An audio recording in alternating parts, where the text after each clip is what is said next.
Assalamualaikum warahmatullahi wabarakatuh. Waalaikumsalam warahmatullahi wabarakatuh. Alhamdulillah, sahabat dakwah, hari ini saya bisa menjumpai Anda dimanapun saja berada, bahwa pada saat ini saya akan mengajak para sahabat dakwah untuk menyimak satu ulasan mengenai fikih sosial terkait dengan dampak dari wabah penyebaran virus COVID-19 atau virus corona. Betul, Ustaz. Nah, sahabat dakwah, bahwa di dalam Islam merupakan satu agama yang komprehensif di sana mengatur berbagai tata kehidupan atau sistem, baik dalam sistem ketatanegaraan, kemudian juga sistem sosial kemasyarakatan, ada sistem budaya, ada sistem hankam dan lain sebagainya. Maka saya akan menyoroti satu persoalan di sini, adalah persoalan sosial atau muamalah, bahwa ada dua hal yang sangat mendasar sekali yang ada di dalam Islam, yaitu persoalan akidah dan persoalan syariah. Namun kita pernah membahas persoalan akidah seperti apa, dan kemudian saat ini saya akan mencoba untuk memperdalam persoalan syariah, yaitu satu hal yang mengatur tata kehidupan manusia, termasuk di dalamnya adalah soal-soal ibadah. Nah, disinilah kita konteks fikih kita ketengahkan untuk dasar pemikirannya, yaitu kalau secara epistemologi fikih itu dipahami sebagai al-faham atau pemahaman atau mungkin semacam pemikiran gitu ya. Namun secara umum fikih bisa juga dipahami adalah satu ilmu tentang yang berkaitan dengan perbuatan hukum akidah yang didapati, satu hukum yang berkaitan dengan tata kehidupan manusia ya. Namun bukan akidah, maksudnya seperti itu. Nah, untuk lebih jelasnya kita akan bertanya kepada Ustaz Nur Hasan Yazid ini bahwa bagaimana kaitannya dengan fikih sosial ini terkait dengan dampak wabah dari virus corona ini, Ustaz. Ini kalau di luar sana kita sering sekali mendapat pemahaman ulama terkait dengan persoalan ubudiyah, Ustaz ya, boleh ke masjid atau tidak, Jumatan atau tidak dan sebagainya. Namun jarang sekali dibahasnya di sana. Ada kewajiban apa di balik wabah virus corona ini yang dampaknya luar biasa sekali?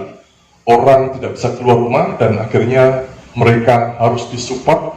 Kalau yang sudah punya tandon tidak masalah, tetapi yang bagi masyarakat orang mampu ini nampaknya perlu perhatian secara khusus. Bagaimana Ustaz? Ya. Bismillahirrahmanirrahim. Alhamdulillahirabbil alamin. Wa bihi nasta'inu ala umuri dunya waddin. Asyhadu an la ilaha illallah wahdahu la syarikalah wa asyhadu anna Muhammadan abduhu wa rasuluh. Allahumma shalli ala Muhammad wa ala alihi washabihi ajmain. Amma ba'du. Melihat kondisi sekarang ini, dampak dari maraknya COVID-19 atau coronavirus ini, memang ada dampak sosial ekonomi. Saya melihat pedagang-pedagang kecil ya, kemarin ada yang datang ke tempat saya. Dia itu mengatakan, "Pak, saya sekarang nggak jualan." Saya tanya kenapa? Tidak ada pembeli. Terus, "Pak, saya minta pekerjaan." "Pekerjaan apa?" "Ya apa saja." "Waduh, maaf ya, saya belum bisa mengusahakan pekerjaan." Sabar saja ya, sabar sambil berdoa pada Allah, mudah-mudahan Allah memberikan jalan keluar pada Anda. Sehari berikutnya datang ke rumah lagi. "Pak, saya bawa dagangan." "Apa?" "Hand sanitizer." Coba saya lihat. Dia menunjukkan ada dua jenis, satu kecil, satu agak besar. "Berapa harganya?" "Kalau yang besar ini 35, yang kecil 25. "Oke, saya beli dua." Terus saya beli dua, senang dia, senang. Tidak tahu, saya tidak tanya dari mana dia kok bisa dapat dagangan itu. Saya pesen, sampean tidak usah putus asa, yang nasibnya sama dengan sampean banyak sekali. Banyak sekali. Nah, kita selama ini banyak mengkaji tentang fikih ibadah, sholat, puasa, haji, umroh, zikir, doa. Nah, kemudian juga kajian-kajian banyak dilakukan. Nah, sekarang ini kita tinggal membuktikan sampai sejauh mana ketika kita menghadapi situasi seperti ini, kita ditantang ini. Kita ditantang apakah ibadah ritual yang kita lakukan itu bisa melahirkan ibadah sosial. Karena percuma saja kita aktif ke masjid, sholat berjamaah, kemudian banyak berdoa, berzikir, puasa sunnah, tetapi kemudian tidak ada kepekaan sosial. Kalau menurut saya itu kurang berhasil. Atau artinya itu selama ini sholatnya itu hanya untuk dirinya sendiri, Ustaz? Ya, sholatnya mungkin untuk dirinya sendiri, berdoa untuk dirinya sendiri, dan dia sudah merasa puas dengan seperti itu. Saya sudah jadi orang baik, saya insya Allah ahli surga. Tidak tahu bagaimana orang lain, perhatiannya kurang. Nah, ini kurang bagus.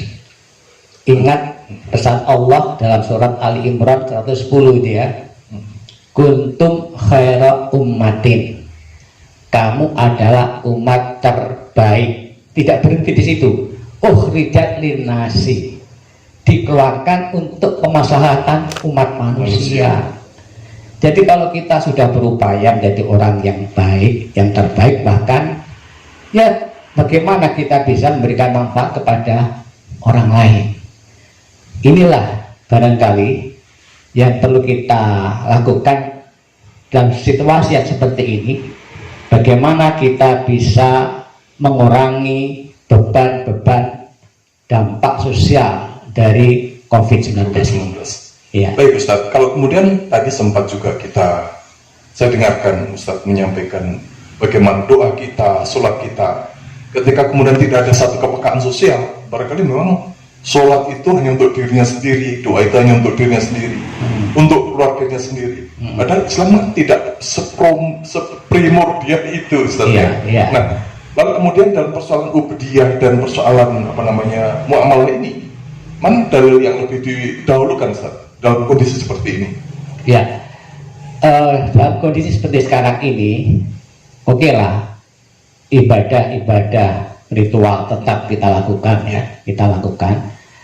tetapi jangan kemudian kita abai atau melalaikan tentang ibadah yang berkaitan dengan masyarakat.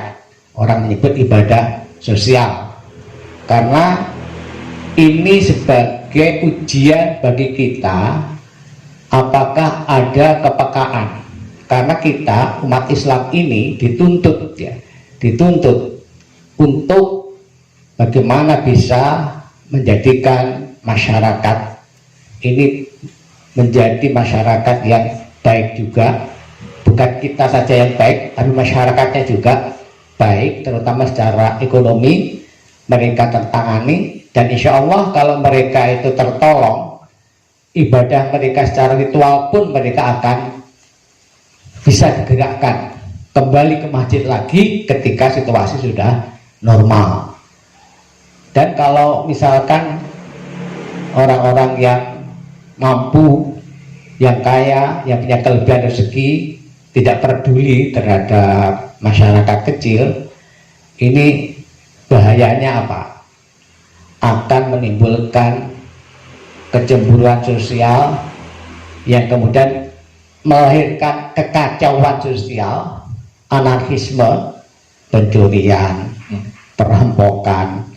Kalau orang kelaparan kan kadang-kadang menjadi nekat. Ada hadis Nabi memang lemah ya.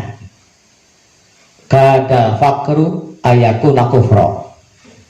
Hampir-hampir kemiskinan itu melahirkan kekafiran. Komunisme itu bisa tumbuh di masyarakat miskin.